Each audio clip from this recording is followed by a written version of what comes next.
हम सब का एक ऐसा दोस्त होता है जिसके साथ हम मिल के स्कूल में सब बगैरतियां करते हैं। मतलब ऐसे वाला दोस्त ना, मतलब वो स्कूल ना आए तो हमने भी स्कूल नहीं जाना, हमारे पे स्कूल जाना हराम है। मेरा भी एक ऐसा दोस्त था, मतलब हमारा ये था कि हम आज तक ब्रेक के बाद कभी स्कूल में बैठे ही नहीं है। हम वहाँ से बंक लगा के चल जाते थे। हमारा ऐसा हो गया था कि ब्रेक के बाद वाले जो पीरियड होते थे वो सारा मैं ब्रेक से पहले आके मार जाते थे, क्योंकि उन्हें पता होता था ये बगैर स्कूल में नहीं रुकने वाले।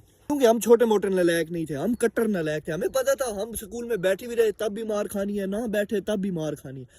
और अल्हम्दुलिल्लाह हमारी आज तक कभी पढ़ाई पे लड़ाई हुई ही नहीं है, क्योंकि हम आज तक कुछ पढ़ के ही नहीं आए कि हमारे एक दूसरे से झगड़ा हो कि नहीं तुझे क्यों आता है मुझे क्यों नहीं आता। ऐसा हमारा चक्कर ही नहीं था, क्योंकि हम आज तक पढ़े ही नहीं है। हमें बस आज तक एक बात की लड़ाई हुई है कि तू लंच क्यों नहीं लाया, मैं लंच लाया तू क्यों नहीं लाया। हमें बस यही लड़ाई हुई है आज तक। और हमने बहुत लोगों को पहले, इसलिए नहीं कि हमारी किसी से बनती नहीं है, इसलिए क्योंकि वो लास्ट बेंच पे बैठते थे, क्योंकि वो मिर्जापुर था और हम उस गद्दी के वारिस। हमारे अलावा अगर उस गद्दी पे कोई भी बैठता था तो हमारा झगड़ा तो निश्चित था।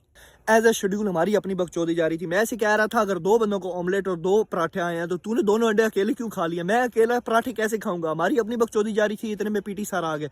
पीटी सर कहते हैं कि साथ वाले स्कूल में बैडमिंटन का टूर्नामेंट हो रहा है और हमें दो बंदे चाहिए जो उस टूर्नामेंट को जाके खेल रहे। तो इतने में ये खड़ा हो गया, सर मेरे अबू बैडमिंटन के चैंपियन है तो मैं चला जाता हूँ। मैं इसके साथ खड़ा हो गया, मैं कहा यार मैं भी चला जाता हूँ। हम उधर चले गए तो उधर पकौड़े और समोसे और ये सारी चीज़ें थी। हमने सही राजपूत के पकौड़े समोसे और ये सारी चीज़ें खाई।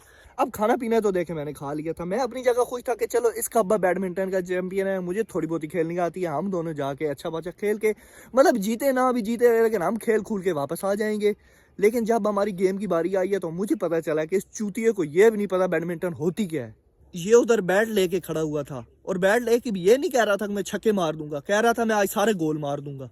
मैंने फिर इससे पूछा तू तो कह रहा था मेरा अब्बा चैंपियन है, ये तेरा अब्बा चैंपियन है? कहता है मेरा अब्बा चैंपियन कोई नहीं है, वो मजदूर है।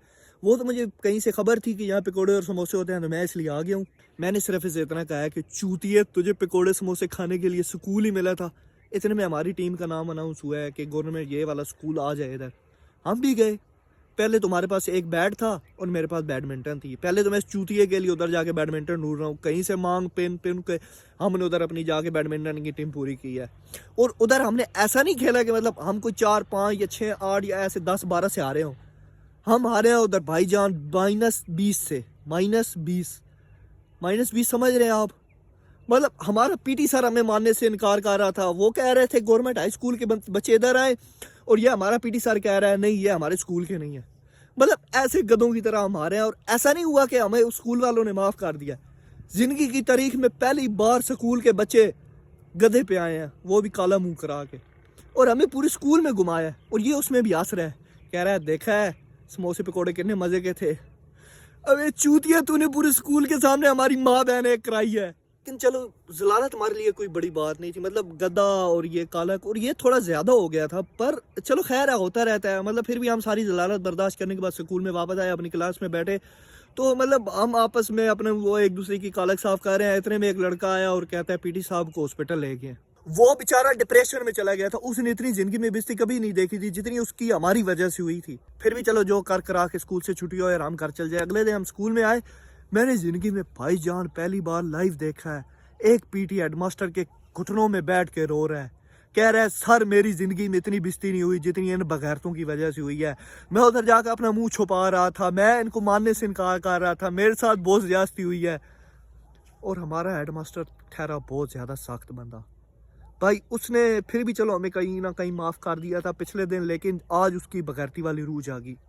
उसने हम दोनों को हेडमास्टर ऑफिस में बुलाया और बुलाने के साथ मतलब ये नहीं कहा कि क्यों आ रहे हो, कैसे आ रहे हो, क्या करते रहे हो, ये वो कुछ भी नहीं किया।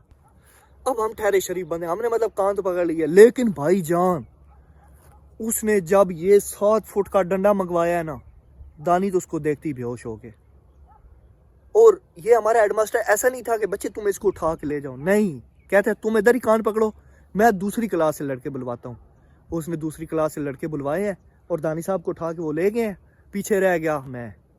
तो कहता है हाँ भाई बैडमिंटन स्टार, तू तो कह रहा था मेरा अबू चैंपियन। मैंने कहा सर मैं नहीं कह रहा था, वो दूसरा लड़का कह रहा था कि मेरा अबू चैंपियन है। तो कहता है तू उसके साथ क्या छोले लेने गया था? मैं कहा सर मैंने कहा ये चैंपियन है तो मैं भी थोड़ा सा साथ चला जाऊंगा, घूमते रहूंगा। अब मुझे टेस्ट नहीं आता था मैथ का, मैं इसलिए आगे पीछे चला गया।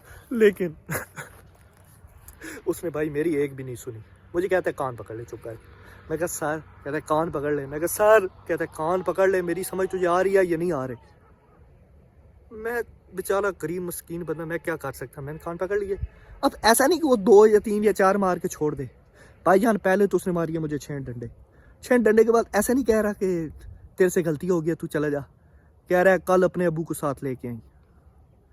अब ये क्या बात होती है यार, तुमने मार लिया मार लो, अब अबू क्या करता है। अब मैं सोच रहा हूँ कि चलो अबू को तो साथ लेके आना है, लेकिन अबू को भी ये सारी बकचोदी बतानी पड़ेगी। और 6 डंडे मार लिए, 6 डंडों की खैर है। ऊपर से मैं क्लास में गया हूँ तो वो मुझे देख हंस रहा है, कह रहा है मजा आया है, खाए हैं डंडे, अकेले अकेले खाए हैं, चूतिया मैंने तेरी वजह से डंडे खाए हैं। और मुझे बैठते हुए तंग कर रहा है, ऐसे मेरे सामने बार बार ऐसे ढूई को नीचे ऊपर कर रहा है कि देख मैं सही बैठ रहा हूँ, तुम्हें क्यों दर्द हो रहा है। यार चूतिया मुझे उसने डंडे मारे हैं तो मुझे दर्द ही होगा ना। वो दिन बहुत ज़्यादा मज़े के थे। और अगर मेरी इस वीडियोस पे कोई लाइक और व्यूज़ आ गए तो मैं आगे स्टोरी कंटिन्यू करूँगा, नहीं आए तो आई एम सॉरी। इधर तक कि प्लीज़ आप सब मुझे लाइक सब्सक्राइब कर देना, क्योंकि कर देना यार। अब मैं तुम्हें क्यों का मतलब क्यों बताऊँ यार, क्यों मतलब क्यों का मतलब क्यों बताऊँ, इसका मतलब ये मतलब ये मैं आपकी बेइज्जती कर रहा हूँ, मतलब वैसे कह रहा हूँ कि प्लीज़ लाइक सब्सक्राइब कर देना, please please please please please please please.